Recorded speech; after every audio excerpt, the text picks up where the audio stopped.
Good evening from Rocky Mountain PBS. I'm Cynthia Hessin. This is Colorado's State of Mind. Tonight, a rare opportunity to talk one-on-one with the governor of the state of Colorado, John W. Hickenlooper. Just as a new fiscal year is underway here in Colorado, and of course there have been a number of issues that come to mind, the ones you've been navigating in the recent months. I realized this morning that I think the last time we sat here and did this was about a week or so before you were inaugurated. So how does it feel 2.5 years in? Oh, I love it. I mean, it's a wonderful job. You meet the most interesting people. You can make a difference. But I mean, of all the states to be the governor of, I mean, is there a more beautiful state, a state with more interesting people and more interesting places? If there is, I don't know it. So I love it even on the hard days. I mean, you can't tell, it's like being in a baseball game. You can't tell whether you're going to get a fastball or a curveball or a slider some days, but I like pretty much every day. Oh, that's pretty nice to know. So you really have spent a lot of time getting to know people in every corner of the state? Oh, sure. Well, you go to every county, try to go to every town during the election, but then it's important to go show them that you're coming back and you're not just waiting there for elections. You're out there discussing their issues and trying to see if there's some solution or compromise that can solve one of their problems. Well, let's jump right into one of the problems that you've been dealing with or had to deal with, which is when you decided to indefinitely postpone the execution of Nathan Dunlap, convicted killer, who has been on death row for a long time. At that point, which was in recent weeks, you said that you thought the state needed to have a conversation about the death penalty in general. Are we going to abolish it? Do things stay the same? And of course, as we know, in the legislative session, there were a couple of ideas that were floated that were knocked back because the word was that you would not go along with undoing the death penalty at that point. So how are you thinking of it right now? Well, I think a couple points. One is that the individual case of the Chuck E. Cheese killing, this kid who clearly murdered 4 people in cold blood, very, very, I mean, just a sick, evil person. But he did have severe bipolar disorder, and they had him under psychiatric observation. He would stay awake for 3 days at a time. Doctors tell me you can't fake that. And that was never introduced in the court. And 4 of the jurors, 3 of them signed affidavits that said it would have made a difference. And for the death penalty, you need 12 out of 12 people. So it really did, there were big warning signs there. Again, those jurors didn't sign the affidavits. There was no cross-interrogation or anything like that, but they said it would have made a difference. But when you get into the whole death penalty, I mean, we spent almost $19 million on the Nathan Dunlap, all the appeals and all the process. Life in prison without parole is about $2 million, $2.5 million. And they're stuck in a little room and all they can watch is, a very limited number of TV stations. So it costs 10 times more. There's no deterrence. I never knew this, that if you look at a state like Texas where they've just celebrated their 500th execution, they have no lower rate of homicides, no lower rate of heinous mass murders than a state that would have abolished the death penalty 50 years ago, right? There's no deterrent value. So I always thought, well, you'd have to be safer in a state with that. It turns out that that's not the case. And then last, we went and met with as many of the family members of the victims as we could, and they were almost 50-50 split that a lot of the family members of victims of these really awful murders are, either Catholics or evangelical Christians, but they feel that the Bible and the New Testament is all about forgiveness and redemption, and they're trying to forgive this person for the evil that they suffered, and they feel if he's executed, that interrupts their ability to forgive. And so if it costs 10 times more money, it provides no deterrence, and a large percentage of the family members of victims think it's a bad idea, it does lead you to question whether are we making the right decision, right? And, I don't, just because all the other countries of the industrial world have gotten rid of the death penalty, it doesn't necessarily mean they're right? But every country in Europe, Australia, New Zealand, Canada, all of South America, Israel, I mean, you go around, most countries have gotten rid of it over the last 20 or 30 years, and it is a direction, and you begin to see, I mean, it costs 10 times more money. That's a pretty good reason right there. Those are all the interesting aspects. Who then gave you trouble about, first of all, postponing the Dunlap execution, but but also all these things you're saying. Who is trying to counteract that and say, no, you're wrong? Well, I think the media, as you know, the media loves a juicy story like that. Yes. And some of the family members of the victims were very, very upset and disappointed that there wasn't an execution. I think a lot of us, viscerally, when we see that kind of a murder, we want the death penalty, right? If it was my child, right? But that's why we're not allowed to be on the jury when it's our child, and that we as a community or society try to think about, are these the right processes and are we doing the right thing? And I think that's, when people hear the facts, most people, not all, but many people, when they find out that you're spending an extra 15 or 16 or 18 million dollars on just all the procedures, and that's not just Colorado. Almost all the states spend huge amounts of money on death penalty things, and there's no deterrent, and that many of the family members of victims aren't satisfied. Most people they wonder. My son Teddy, we got in this discussion a couple months ago, and he was saying, well, what's so hard about your job? You just have to go to work and make decisions. He goes, get the facts, make a decision, check, next. I go, but Teddy, he goes, no, get the facts, make a decision, check, next. And so in the end, I gave in. He was right. 5th grade is harder. But the real key is, how do we get everyone to the same facts? It is easier to make a decision if we all have the same facts, but the magic is trying to find the same facts. What it came down to in the legislature earlier in the year was that I believe it was Claire Levy who was trying to float a bill to abolish the death penalty that would have been done by the legislature. Another legislator, Rhonda Fields, said, no, this has to be a vote of the people. And that's why pretty much nothing happened, because there were those two competing things. How do you see this proceeding? Will we see that on a ballot coming up? Oh, maybe so, at some point. I think, again, there are enough different facts, and in the modern world, it's hard to get facts out to people, right? There's just so many different because there are so many of them, like a fire hose coming at you at all the time. Right, and it's hard to know. I mean, I got asked by a grad student up at CU a few months ago, where do you get your facts, Governor? And it's a good question, right? Where do you get your facts today? So I think it'll take a while to get the facts around the death penalty, that it is so expensive, and it's not a deterrent, and many of the family members don't feel a closure from it. If we got those facts out, then I wouldn't mind seeing it on the ballot at some point in a year or 2 years, or certainly get that sense that I mean, right now, if you were to poll, I saw one poll that was 62% were for the death penalty. Another one was, I think it was 70% were for the death penalty. So here in Colorado? Yeah, those were in Colorado.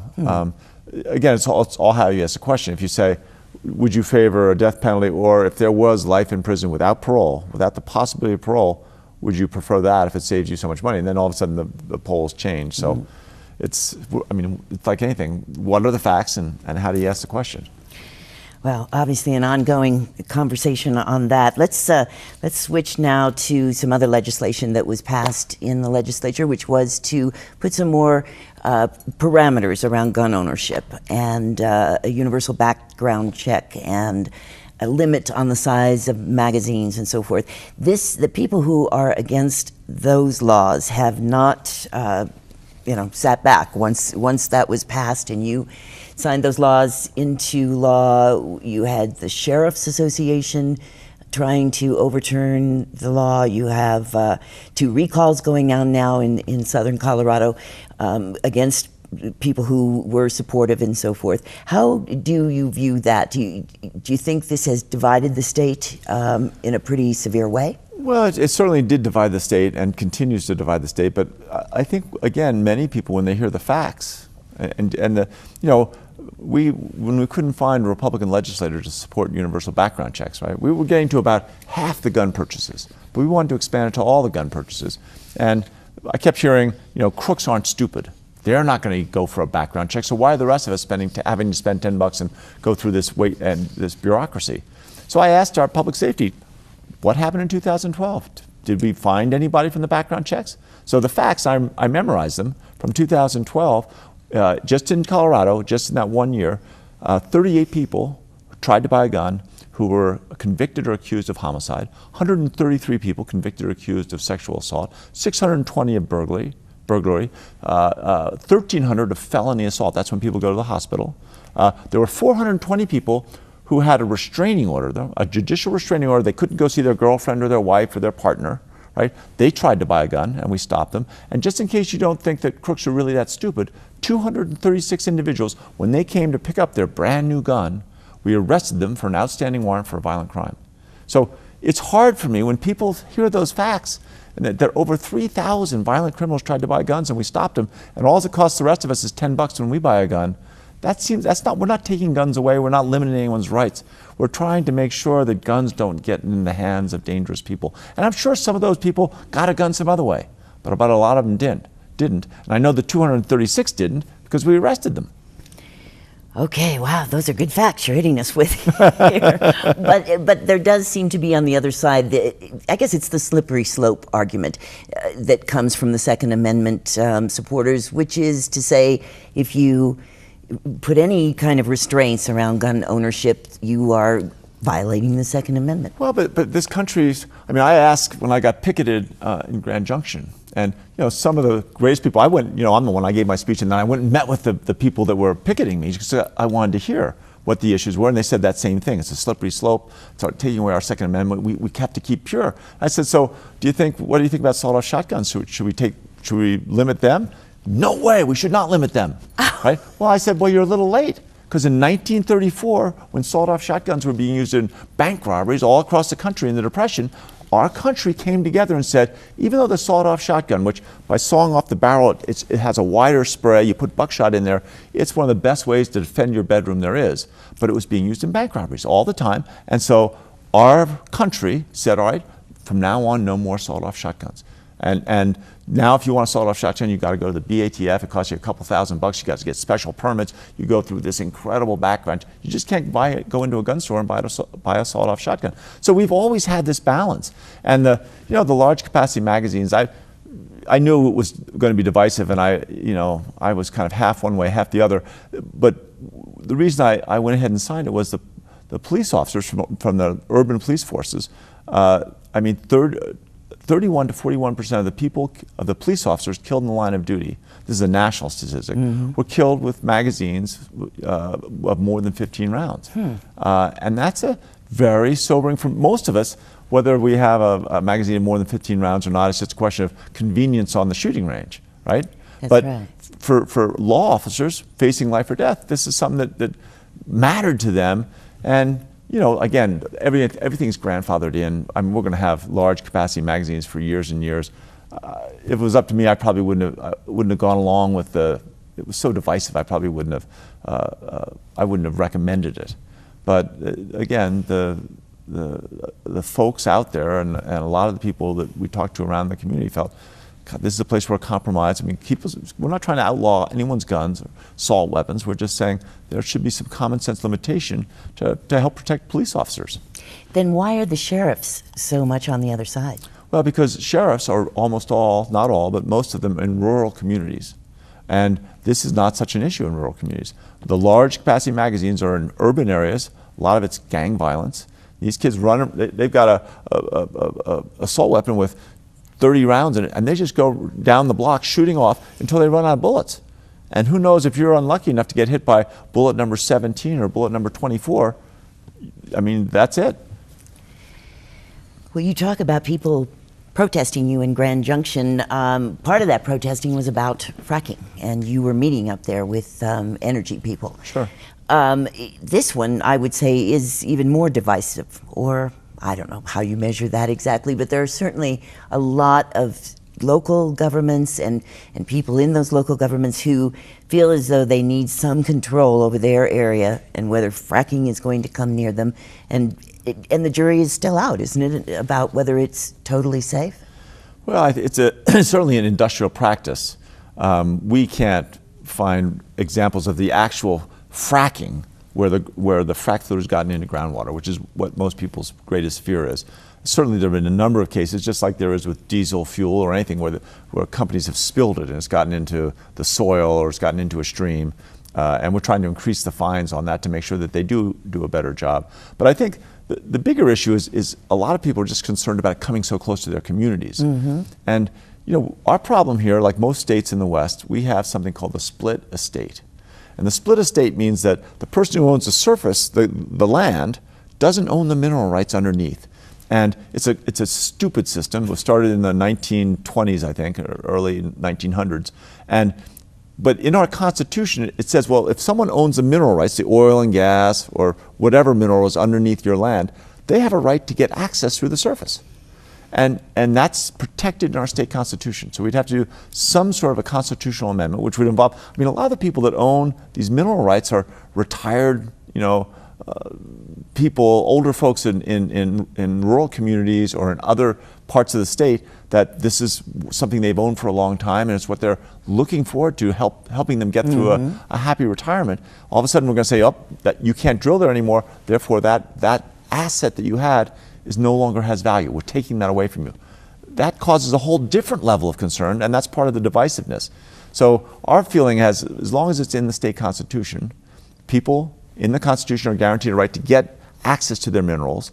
Our job is to continue to enforce a very, very strict regulatory environment and make sure that we moved back. So it used to be you could get within 350 feet of a house. Now we push it back to 500 feet. Right? It used to be, now it's 1,000 feet if you're within schools or hospitals. We're now making them do water tests before they drill the well and before they do any fracking, and then after they drill the well. To make sure, even a couple years later, to make sure that there hasn't been any groundwater pollution. We're going to start measuring within a couple of years. We will be methane free, so there'll be no escape methane or flaring. That will make sure that the air quality is every bit as safe as it should be. And of course, all of this is tied. This more aggressive use of fracking is to get at vast amounts of natural gas. Right. Well, that's a big part of it, and we've fracked for 30 or 40 years. What's really revolutionary is this directional drilling, which allows them to go down into a bed of tight shale, and the drill hole can make a right angle, and they can go out for like 8,000 or 9,000 feet, puncture little holes, and then frack this whole long part of the hole. So each foot of this horizontal well doesn't get a whole lot of natural gas, but it gets enough so that when you add 9,000 feet of it together, it's a huge producing well. And this is revolutionizing the energy business in the United States. I think literally within the next 5 to 7 years, North America could be energy independent. Think about what that means for international stability and security. The price of natural gas is so inexpensive now. 6-7 years ago, it was somewhere like $8 or $9 per MCF, 1,000 cubic feet. Now it's at $3.50. So it was down as low as $3 and $2.50. I mean, that is the equivalent of sending $10 or $15 billion to every home in the country that uses natural gas. That's how much money they saved by this. It's cleaner than coal, right? So our air quality is constantly improving. And if you care about climate change, if you think that carbon emissions are something we should be worried about, I mean, largely because of the conversion of coal, of electrical generating plants that are run by coal, converting them to natural gas, we are now halfway towards compliance with Kyoto, the Kyoto Protocols from 1990, which we never signed. But we're now halfway there, and the per person carbon emissions in the United States are back down to where they were in 1960 when Nixon turned over the White House to John Kennedy. These are facts that people haven't really come to grips with, and it doesn't mean that we don't still have an obligation to do exploration and production of oil and gas absolutely safely. But there are huge benefits in terms of our air quality, international security, jobs in the state of Colorado. These are all positive benefits that have to be balanced out. Still pretty hard to accept that larger good if it's something happening to you in your backyard or someone is sick and you're worried that that's where it comes from.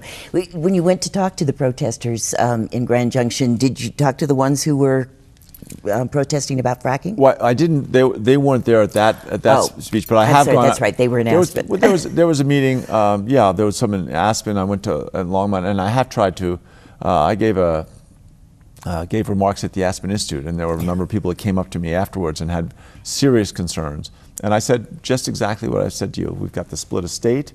Our Constitution guarantees the right of access for people to get access to their minerals. But Colorado, without question, we have the strictest, most rigorous set of regulations around oil and gas exploration and production of any state in America. We have states pretty much every week calling us and saying, now, how did you require transparency of what's in frac fluid? How did that work, and how did you get the oil and gas companies to agree to it? What was this compromise? What was that compromise? So, I mean, they refer to it around the rest of the country as the Colorado model, that we're going to be very rigorous and really hold these companies to high standards to make sure we protect our air and water, but at the same time, people have to have access. Well, I'm going to make another turn now to a different subject because we're going to run out of time, of course. But let's talk about this new levy for schools that will be on the ballot in November 2014. Right. It'll be on the ballot for November 2013. All right.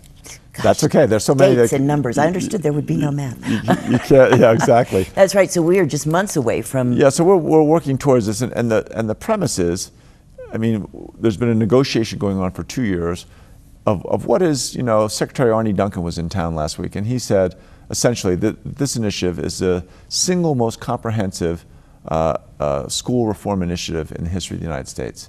And so we have things on this like early childhood education for every at-risk kid, for those low-income communities that need it, longer school days and longer school years, the ability to give real bonuses. So you remember Senate Bill 191 that kind of reformed tenure and whether teachers could get bonuses. This really will motivate great teachers to work harder and to help raise the teachers around them. There's a principle called money following the child, which basically they're going to put extra money for kids with learning disabilities. If you've got 10 kids in your school who have learning disabilities, you'll get $500 a kid, so $5,000 will go to that school.